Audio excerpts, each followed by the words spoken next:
upbeat, engaging intro music fades slightly into the background. Hey everyone, and welcome back to the channel.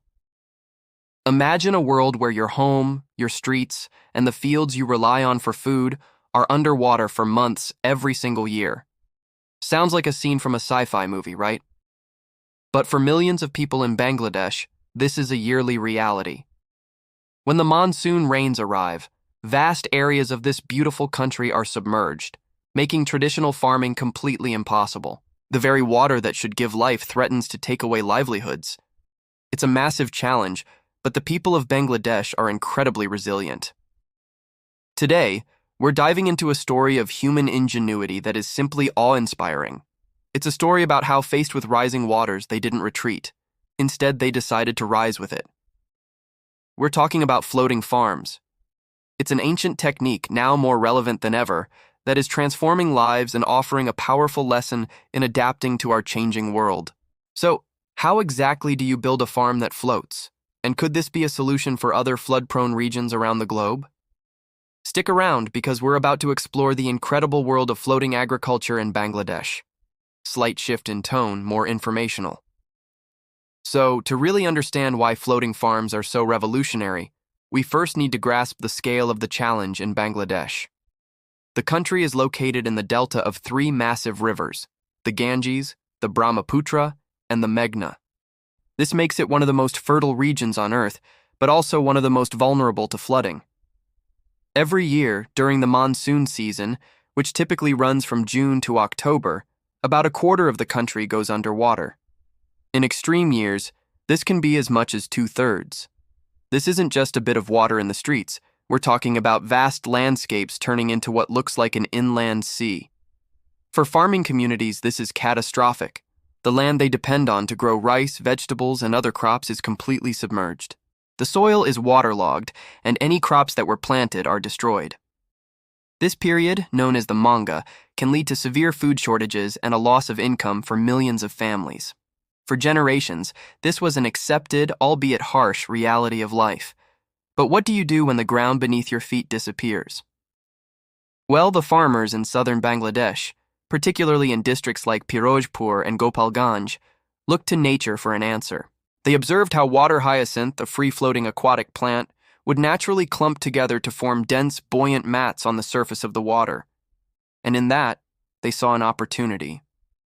An idea that was centuries old, passed down through generations, was about to get a modern-day revival. This ancient technique is called dhap in the local Bengali language.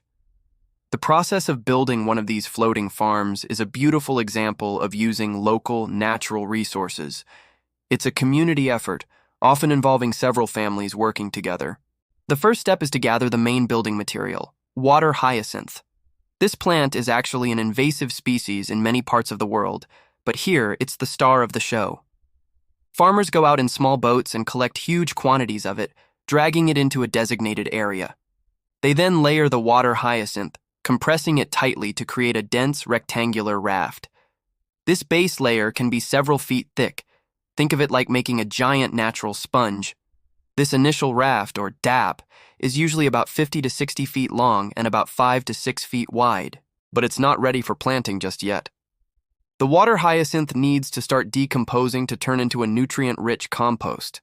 To speed this up, they add other organic materials on top, like bamboo, straw, and coconut husks. After a week or two, this soggy green raft transforms into a dark, earthy bed, floating on the water's surface. It's anchored in place using bamboo poles to stop it from drifting away, but it's still free to rise and fall with the changing water levels. It's a living, breathing ecosystem, a floating island of soil ready to be cultivated. Once the floating bed is prepared, the next stage is planting, but you can't just sprinkle seeds on top. The farmers have another clever trick for this. They create small seed balls called tema. They take decomposed hyacinth and other organic matter and roll it into little balls. Inside these balls, they place the seeds, often for vegetables like okra, gourds, spinach, eggplant, and various spices like turmeric and ginger. These seed balls act like tiny individual pots, providing the initial nutrients and protection the seedlings need to sprout. These balls are then placed in neat rows directly onto the floating farm. Within days, tiny green shoots start to appear, and soon the entire raft is covered in lush green vegetable plants. The beauty of this system is its self-sufficiency. The base of the raft continues to decompose, constantly releasing nutrients to the plants. The surrounding water keeps the bed moist, so there's rarely a need for irrigation. The farmers can tend to their floating gardens from small boats, weeding and eventually harvesting their produce.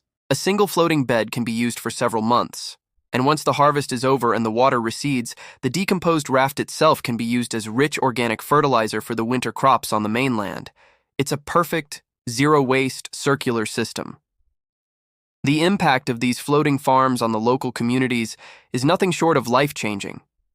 During the months when land-based farming is impossible, these floating gardens provide a vital source of fresh, nutritious food for the families. This directly tackles the problem of food insecurity during the flood season, but it goes beyond just feeding themselves.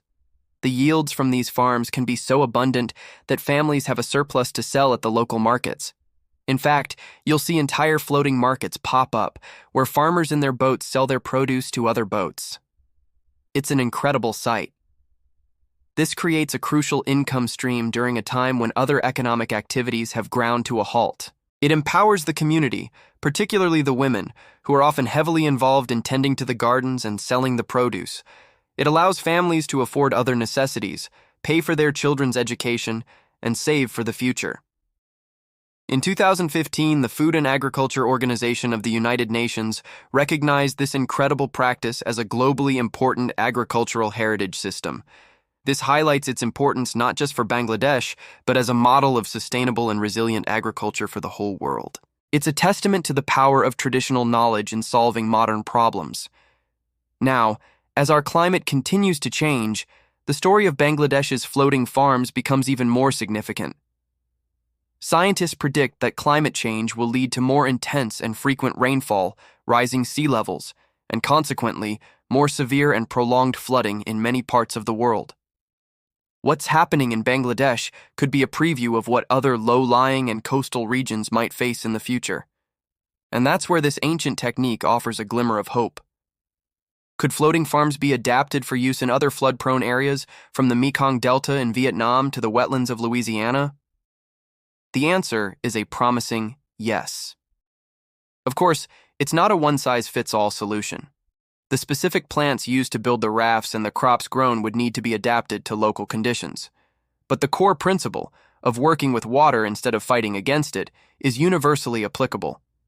Organizations and researchers are now studying the Bangladeshi model to see how it can be refined and shared. They're looking at ways to make the rafts more durable, improve crop yields, and develop training programs to help other communities adopt this method.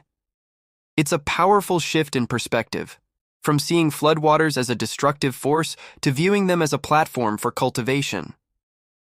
The story of the floating farms is a beautiful reminder that some of the most innovative solutions are not born in high-tech labs, but from the wisdom and resilience of ordinary people facing extraordinary challenges.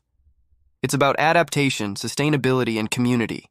These farmers in Bangladesh, with their floating gardens, are not just growing vegetables, they are cultivating hope.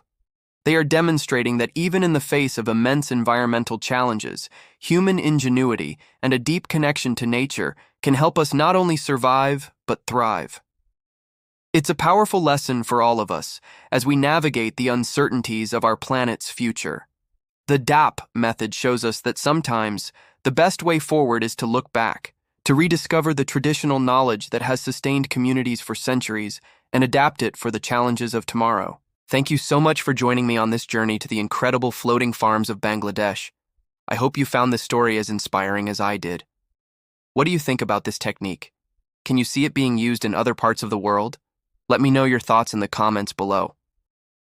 I love reading your perspectives. If you enjoyed this video and want to see more stories about amazing human ingenuity from around the globe, please give this video a thumbs up and don't forget to subscribe to the channel and hit that notification bell so you never miss an update. It really helps the channel grow and allows me to bring you more content like this. Thanks again for watching, and I'll see you in the next one.